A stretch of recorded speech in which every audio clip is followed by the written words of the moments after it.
Doctor Althaf, ഇപ്പോൾ നിലവിലെ സാഹചര്യത്തിൽ കേരളത്തിൽ പനി വ്യാപനം വളരെ കൂടുതലാണ്. ഒരു വീട്ടിൽ ഏറ്റവും ചുരുങ്ങിയത് ഒരാൾക്കെങ്കിലും പനി വന്നിരിക്കുന്ന സാഹചര്യം ഉണ്ടായിട്ടുണ്ട് കേരളത്തിൽ. എന്താണ് ഇത്? ഇത് അത്ര വലിയ അപകടകരമായ സാഹചര്യം ഇല്ല എന്ന് ആരോഗ്യമന്ത്രി ഇപ്പോൾ പറഞ്ഞു. എങ്ങനെയാണ് IMA ഈ സാഹചര്യത്തെ വിലയിരുത്തുന്നത്? സാധാരണ കഴിഞ്ഞ കുറേ വർഷങ്ങളായി തന്നെ നമുക്ക് ഇപ്പം ഡെങ്കിപ്പനിയുടെ വ്യാപനം ഒക്കെ 2003 മുതൽ ആയിരുന്നു ഏറ്റവും വ്യാപകമായിട്ടുള്ള ഔട്ട്ബ്രേക്കുകൾ കേരളത്തിൽ ദൃശ്യമായി തുടങ്ങിയത്. 90കളിലാണ് ആദ്യമായിട്ട് ഔട്ട്ബ്രേക്കുകൾ കണ്ടെത്തുന്നതെങ്കിലും അതുമുതൽ എല്ലാ വർഷവും ഇങ്ങനെ ഏറിയും കുറഞ്ഞും മഴക്കാലത്തോടൊപ്പം മഴ കഴിഞ്ഞിട്ടും വിട്ടുവിട്ടുള്ള മഴയുള്ള സമയത്തും ഒക്കെ വരാറുണ്ട്. പ്രത്യേകിച്ച് ഇതുപോലത്തെ ഔട്ട്ബ്രേക്കുകൾക്കൊരു സൈക്ലിക്കൽ പാറ്റേൺ ഉണ്ട്. 2-3 വർഷം കൂടുമ്പം വർദ്ധിക്കുന്ന ഒരു പ്രവണതയുണ്ട്. നേരത്തെ ബഹുമാനപ്പെട്ട മന്ത്രി സൂചിപ്പിച്ചതുപോലെ തന്നെ 2021 വലിയൊരു സർജ് പ്രതീക്ഷിച്ചിരുന്നു. പക്ഷേ അത് കോവിഡ് കാരണം ആ രീതിയിലുണ്ടായില്ല. പക്ഷേ 2023 മറ്റ് ഇതിനു മുമ്പ് ഒരിക്കലും ഉണ്ടാകാത്ത രീതിയിൽ വലിയൊരു വർധനവ്, അത് ഇവിടെ മാത്രമല്ല ആഗോളതലത്തിൽ തന്നെ ഏതാണ്ട് 46 ലക്ഷത്തോളം കേസുകൾ ലോകാരോഗ്യ സംഘടന തന്നെ റിപ്പോർട്ട് ചെയ്തിട്ടുണ്ട്, ഡെങ്കി കേസുകൾ. കേരളത്തിലും ആ രീതിയിലുള്ള ഒരു വർധനവുണ്ടായി.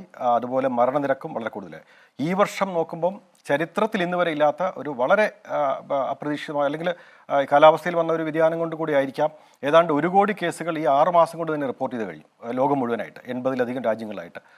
അതിനനുസരിച്ചിട്ട് ഗുരുതരാവസ്ഥ പ്രാപിക്കുന്ന രോഗികളുടെ എണ്ണവും മരണനിരക്കും ഒക്കെ കൂടാറുണ്ട്, മരണസംഖ്യ കൂടാൻ സാധ്യതയുണ്ട്.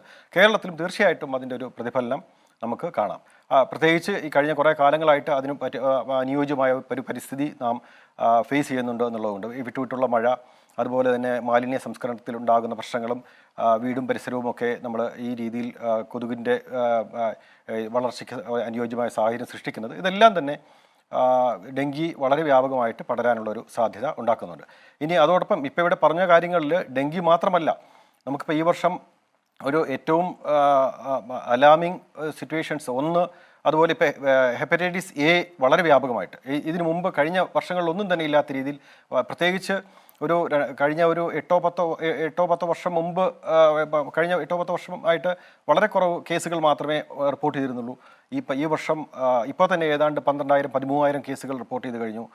അതുപോലെ മരണസംഖ്യയും 45-ലധികം ആയി കഴിഞ്ഞു. അതുപോലെ എലിപ്പനിയുടെ കാര്യത്തിൽ കഴിഞ്ഞ കുറച്ച് വർഷങ്ങളായിട്ട് തന്നെ അതിൻ്റെ മരണനിരക്ക് വളരെ കൂടി വരുന്നു. എലിപ്പനിയുടെ വ്യാപനവുമുണ്ട്, മരണനിരക്ക് കൂടി വരുന്നു. ഈ വർഷവും ഇതുവരെ ഏതാണ്ട് എനിക്ക് തോന്നുന്നു 173ഓളം മരണങ്ങൾ ഉണ്ടായിക്കഴിഞ്ഞു, 2000-ലധികം കേസുകളും വന്നു കഴിഞ്ഞു. അപ്പോൾ ഇതുപോലെ പകർച്ചവ്യാധികളുടെ എല്ലാത്തിൻ്റെയും കാര്യത്തിൽ ഒരു വ്യാപനം ഈ വർഷം പൊതുവേ കാണുന്നുണ്ട്. അത് കേരളത്തിൽ മാത്രമല്ല, മറ്റ് പല സ്ഥലങ്ങളിലുമുണ്ട്. ഇപ്പം ഡെങ്കിയുടെ കാര്യത്തിൽ ആഗോളതലത്തിൽ തന്നെ ഒരു വലിയൊരു വ്യത്യാസം ഉണ്ടായിട്ടുണ്ട്. തീർച്ചയായിട്ടും ഇതിനെല്ലാം എതിരായിട്ട് ശക്തമായിട്ടുള്ള പ്രവർത്തനം അത് ജനപങ്കാളിത്തത്തോടു കൂടി തന്നെ നടത്തേണ്ടിയിരുന്നു. കാരണം അതിന് ഒരു കാരണം നമുക്ക് പറയാമെങ്കിൽ, ഇപ്പം ഡെങ്കിയുടെ കാര്യത്തിൽ ഗവൺമെൻറ്റുകളോ അല്ലെങ്കിൽ ആരോഗ്യ വകുപ്പോ എന്ത് ചെയ്യുന്നു എന്നുള്ളതിനേക്കാൾ ഉപരി ഓരോ വ്യക്തിയും അല്ലെങ്കിൽ സമൂഹം പൊതുവേ തന്നെ ഇതിനകത്ത് വളരെ ജാഗ്രതയോടെ ഇടപെട്ടേ പറ്റൂ. കാരണം ഡെങ്കിപ്പനി പടർത്തുന്നത്, ഇപ്പോൾ ഓരോ രോഗങ്ങളും പടരുന്ന രീതി വ്യത്യസ്തമാണ്. ഡെങ്കിപ്പനിയും ചിക്കുൻ ഗുനിയയും സിക്ക വൈറസും ഒക്കെ പകരുന്നത് നമുക്ക് എല്ലാവർക്കും അറിയാവുന്നതുപോലെ ഈഡിസ് കൊതുകുകളിലൂടെയാണ്. ഈഡിസ് കൊതുക് നമ്മളെ കടിക്കുന്നുണ്ടെങ്കിൽ അത് നമ്മുടെ വീടിൻ്റെ പരിസരത്ത് ഉള്ള കൊതുക്, അല്ലെങ്കിൽ നമ്മുടെ വിദ്യാലയങ്ങളിലോ അല്ലെങ്കിൽ തൊഴിലിടങ്ങളിലോ ഉള്ള കൊതുക് തന്നെയാണ് നമ്മളെ കടിക്കുന്നത്. കാരണം അതിൻ്റെ പറക്കാനുള്ള ശേഷി 50 മീറ്ററും പരമാവധി 100 മീറ്റർ മാത്രമേ പറക്കാൻ ശേഷിയുള്ളൂ. അപ്പോൾ അതുകൊണ്ട് നമ്മളെ കടിക്കുന്ന കൊതുക് ഈ നമ്മുടെ പരിസരത്ത് തന്നെയുള്ള കൊതുകുകളാണ്. കൊതുക് കടിച്ചില്ലെങ്കിൽ നമുക്ക് ഈ രോഗം പകരുകയുമില്ല. അതുകൊണ്ട് തന്നെ വളരെ വ്യക്തമായിട്ടുള്ള ഒരു പ്രതിരോധ മാർഗം എന്ന് പറയുന്നത് കൊതുക് വളരാനുള്ള സാഹചര്യം നമ്മുടെ പരിസരങ്ങളിൽ ഉണ്ടാവാതിരിക്കുക എന്നുള്ളതാണ്. അതുപോലെ ഇപ്പം ഹെപ്പറ്റൈറ്റിസ് എയുടെ കാര്യത്തിലാണെങ്കിൽ മലയാളികൾ വളരെയധികം കാലമായിട്ട് പിന്തുടർന്നു വരുന്ന ശുചിത്വ ശീലങ്ങളുണ്ട്. ഇപ്പം തിളപ്പിച്ചാറ്റിയ വെള്ളം മാത്രം കുടിക്കുക, ആ രീതിയിലുള്ള പ്രവണതകൾ, അതിന് ഉള്ള മാറ്റം ഉണ്ടായതുകൊണ്ട് കൂടിയാവാം ഇപ്പം 12,000-ലധികം കേസുകൾ, അതുപോലെ 40-ലധികം മരണങ്ങളുമൊക്കെ റിപ്പോർട്ട് ചെയ്യുന്ന സാഹചര്യം. അതും തീർച്ചയായിട്ടും ബോധവൽക്കരണം ആവശ്യമുണ്ട്.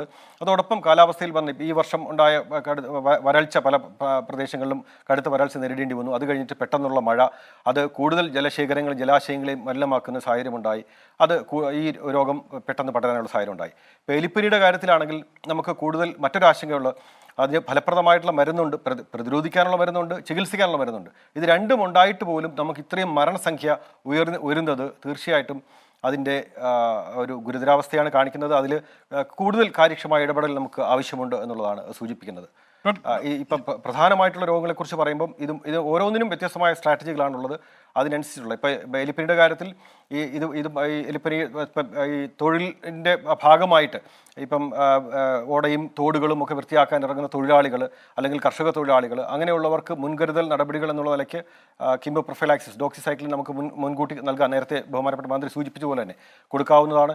അതുപോലെ തന്നെ ഇപ്പം നേരത്തെ ഗോപികൃഷ്ണൻ ചോദിച്ചൊരു ചോദ്യത്തിൻ്റെ അനുബന്ധമായിട്ട് പറയേണ്ട ഒരു കാര്യം, ഈ എന്തുകൊണ്ടാണ് ഈ ആദ്യം തന്നെ ചികിത്സ ഒരു ഡോക്ടറെ കണ്ട് ചികിത്സ തേടണം എന്ന് പറയുന്നത്, ഇതിൽ പനി എന്ന് പറയുമ്പം മറ്റേത് രോഗത്തിൻ്റെയും ലക്ഷണം പൊതു ലക്ഷണം എന്നുള്ളതൊക്കെ ആവാം. പക്ഷേ അതിൽ എലിപ്പനി ആണെങ്കിൽ മരണനിരക്ക് മരണപ്പെടാനുള്ള സാധ്യത വളരെ കൂടുതലാണ്, ഗുരുതരാവസ്ഥയും മരണപ്പെടാനുള്ള. അതുപോലെ മറ്റ് സ്കർട്ട് ടൈഫസ് പോലുള്ള രോഗങ്ങളൊക്കെ യഥാവിധി ചികിത്സ കിട്ടിയില്ലെങ്കിൽ. അതേസമയം ഡെങ്കിപ്പനിയിലും മരണനിരക്കുണ്ട്, സാധാരണ വൈറൽ പനിക്ക് അത്രയും മരണനിരക്കില്ല. അപ്പം അതുകൊണ്ട് ഇതിൽ ഏത് പനിയാണ് എന്നുള്ളത് സാധാരണക്കാരന് ചിലപ്പോൾ തിരിച്ചറിയാൻ പറ്റിക്കൊള്ളണമെന്നില്ല. അതുകൊണ്ട് തന്നെ നമുക്ക് എത്രയും വേഗം ഈ പനിയുടെ ലക്ഷണമുണ്ട് എങ്കിൽ എത്രയും വേഗം ഒരു ഡോക്ടറെ കണ്ട് അല്ലെങ്കിൽ ആശുപത്രിയിൽ സമീപിച്ച് കൃത്യമായ രോഗനിർണയം നടത്തിയതിനു ശേഷം ചികിത്സ നടത്തുക എന്നുള്ളതാണ് ഇക്കാര്യത്തിൽ നമുക്ക് പറയാനുള്ളത്.